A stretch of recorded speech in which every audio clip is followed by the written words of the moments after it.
வணக்கம் வியூவர்ஸ். ஸ்ரீமத் பாகவதம். ஸ்ரீமதி கீதா வீரராகவன் எளிய தமிழில் எழுதிய ஸ்ரீமத் பாகவதம் பகுதி 227 காண்போமா? பகவான் ஸ்ரீ கிருஷ்ணரின் குழந்தை பருவ லீலைகள். சில சமயங்களில் தாய் யசோதையும் மற்ற கோபியர்களும் கிருஷ்ணரிடம் இந்த பொருளை கொண்டு வா அல்லது அந்த பொருளை கொண்டு வா என்று கிருஷ்ணரின் தளிர் நடையை பார்க்க ஆசைப்பட்டு கூறுவார்கள். ஒரு மரப்பலகையோ மர செருப்புகளையோ கொண்டு வரச் சொல்லுவார்கள். இவ்வாறு தாய்களால் உத்தரவிடப்பட்டதும் சில சமயம் கிருஷ்ணர் அவற்றை கொண்டு வந்து விடுவார். சில சமயங்களில் கிருஷ்ணர் அவற்றை எடுத்து வர முயல்வார். ஆனால் பொருட்களை தூக்க முடியாதது போல் பாவனை செய்து அவற்றை தொட்டுக்கொண்டு அங்கேயே நிற்பார். கிருஷ்ணர் இவ்வாறு செய்வதை பார்த்து அனைவரும் ரசித்து நிற்பார்கள். ஸ்ரீ கிருஷ்ணருடைய குழந்தை பருவ செயல்களால் விரஜவாசிகள் ஆனந்தமடைந்தனர். பழக்காரியை மகிழ்வித்தல். ஒரு சமயம் பழ வியாபாரி ஒருத்தி பழங்களை விற்பதற்காக ஒவ்வொருவராக பழம் வாங்க கூவி அழைத்தாள்.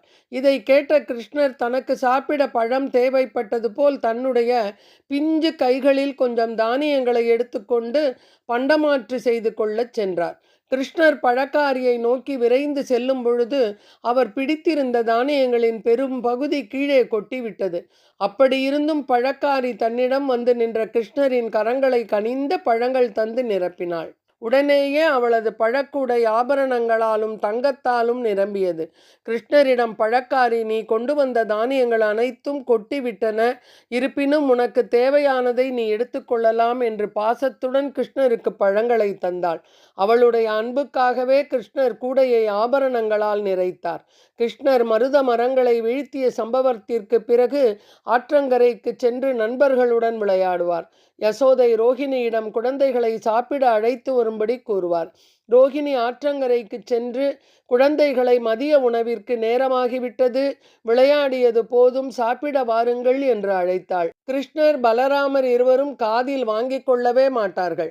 அதனால் ரோகிணி திரும்பி வந்து யசோதையிடம், என்னால் அவர்களை அழைத்து வர முடியாது, உன்னுடைய பாசமுள்ள பிள்ளைகளை நீயே அழைத்து கொள் என்று கூறிவிடுவாள்.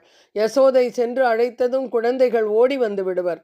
உடம்பு முழுதும் புழுதியாய் உள்ள கண்ணனை குளிப்பாட்டி அழகாக ஆபரணங்கள் அணிவித்து சாப்பிட வைப்பார். ஸ்ரீ சுகர் கூறினார், ஒரு சமயம் பிருகத்வனத்தில் பெரும் தொல்லையை கண்ட நந்த மகாராஜன் முதிர்ந்த பெரியவர்களை அழைத்து தொடர்ந்து நிகழும் தொல்லைகளை தடுக்க வழி கேட்டார். கோகுலவாசிகளின் கூட்டத்தில் முதிர்ந்தவரான உபானந்தர் என்ற ஒரு இடையர் கிருஷ்ண பலராமரின் நன்மைக்காக பேசத் தொடங்கினார். எனது அன்பு தோழர்களான இடையர்களே, இந்த கோகுலத்தின் நன்மைக்காக நாம் இந்த இடத்தை விட்டு சென்று விட வேண்டும். ஏனெனில் கிருஷ்ண பலராமரை கொல்லும் நோக்கத்திற்காக எப்பொழுதும் இங்கு பல தொல்லைகள் நிகழ்ந்து வருகின்றன. பூதனை, சகடாசுரன், திருநாவர்தன், மருத மரங்கள் என அடுத்தடுத்து ஏதேனும் தொல்லைகள் வந்து கொண்டே இருக்கின்றன. இருப்பினும் பகவானின் கருணையால் இவர்கள் காப்பாற்றப்பட்டனர். அனைத்தும் யாரோ ஒரு அசுரனின் வேலையாகத்தான் இருக்கக்கூடும். அடுத்து அசுரன் வந்து மற்றொரு தொல்லையை விளைவிக்கும் முன்பாக நாம் இங்கிருந்து சென்று விடுவோம். தொல்லைகள் ஓயும் வரை சிறுவர்களுடன் வேறு எங்காவது சென்று விடுவது நல்லது என்று எடுத்துரைத்தார். அதனால் அனைவரும் கோகுலத்திலிருந்து பிருந்தாவனம் செல்வதற்கு முடிவு செய்தனர். மாட்டு வண்டிகளை தயார் செய்து வேண்டிய பொருட்களையும் துணிமணிகளையும் வண்டியில் ஏற்றிக்கொண்டு பிருந்தாவனத்தை நோக்கி புறப்பட்டனர். அங்கு நல்ல தோட்டங்களும் உயர்ந்த மலைகளும் காணப்பட்டதால் கோபர்களுக்கும் கோபியர்களுக்கும் மிக்க மகிழ்ச்சியை தந்தன. பரீட்சித்து மகாராஜனே, பிருந்தாவனம், கோவர்தனம் மற்றும் யமுனை நதிக்கரைகளாகியவற்றை கண்டு கிருஷ்ணரும் பலராமரும் பேரானந்தம் அடைந்தனர். மழலை மொழி பேசி சிறு குழந்தைகளாக இருந்த கிருஷ்ணரும் பலராமரும் காலப்போக்கில் கன்றுகளை பேணி காக்கும் வயதை அடைந்தனர். கிருஷ்ணரும் பலராமரும் தம் வசிப்பிடத்திற்கு அருகாமையில் மற்ற இடைச்சிறுவர்களுடன் பலவித விளையாட்டுக்களை விளையாடிக்கொண்டே இளம் கன்றுகளை மேய்க்கத் துவங்கினர். கிருஷ்ணர் பசுக்களை கவனித்து கொண்டு தமது புல்லாங்குழலை ஊதி மகிழ்ந்தார். பலராமரோ தமது கலப்பையால் உழவு தொழிலையும் கவனித்து கொண்டார். சில சமயங்களில் மரங்களிலிருந்து பழங்களை பறிப்பதற்காக அவர்கள் கயிற்றுடன் கற்களை கட்டி எறிவார்கள்.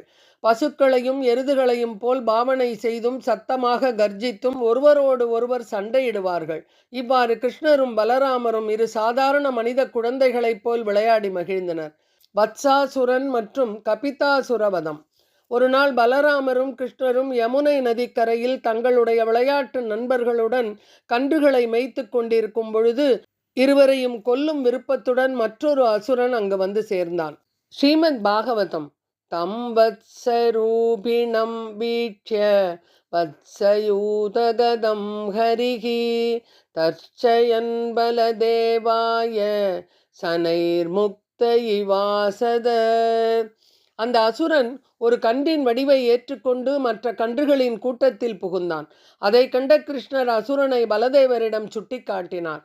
பிறகு அவர் அசுரனின் நோக்கத்தை அறியாதவர் போல் மிகவும் மெதுவாக அவனை நெருங்கினார். மற்றொரு அசுரன் விளாம்பழ வடிவில் இருந்தான். அவன் பெயர் கபிதாசுரன்.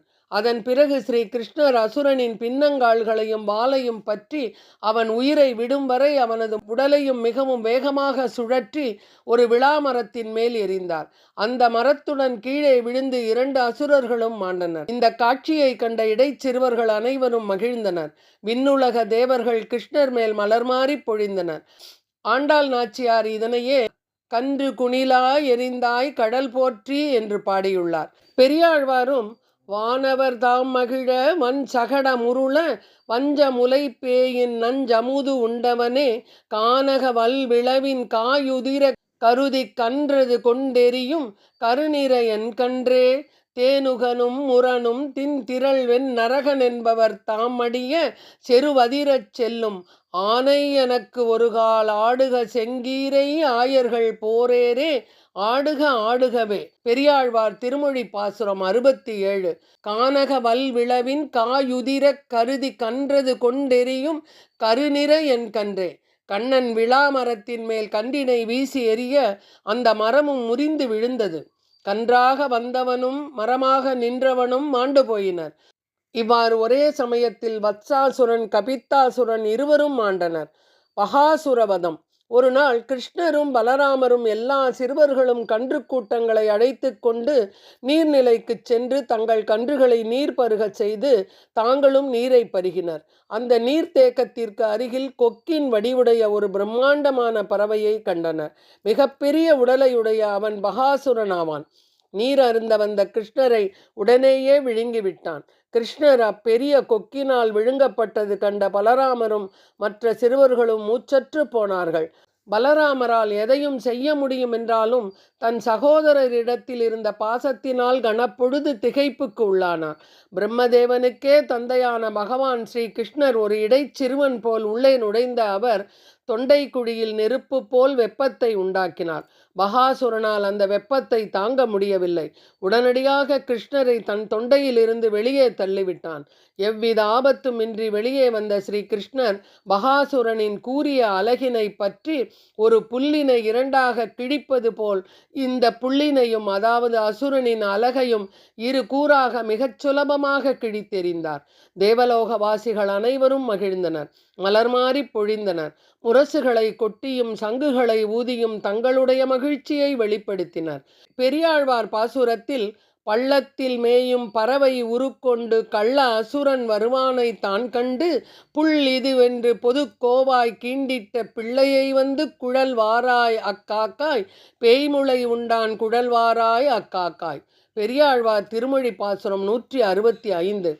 நீர்த்தாழ்வுகளில் இறை தேட நிற்கிற கொக்காகிற பறவையின் வடிவத்தை எடுத்துக்கொண்டு வஞ்சனையுடன் வந்த அசுரனை கன்று மேய்த்து விளையாடுகிற கண்ணன் பார்த்து இது ஒரு பறவை என்று நினைத்து அதன் வாயை சடக்கென்று கிழித்து போட்ட பிள்ளைக்கு வந்து குழல்வாராய் பூதனையின் முளையை உண்டவனுடைய குழல்வாராய் என்று காக்கையை யசோதை அழைப்பதாக பெரியாழ்வார் பாடுகிறார்.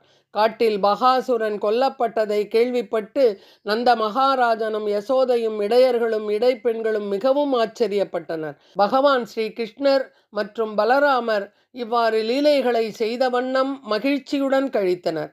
அகாசுர வதத்தை ஸ்ரீமத் பாகவதம் பகுதி 228 காண்போமா? நன்றி, வணக்கம்.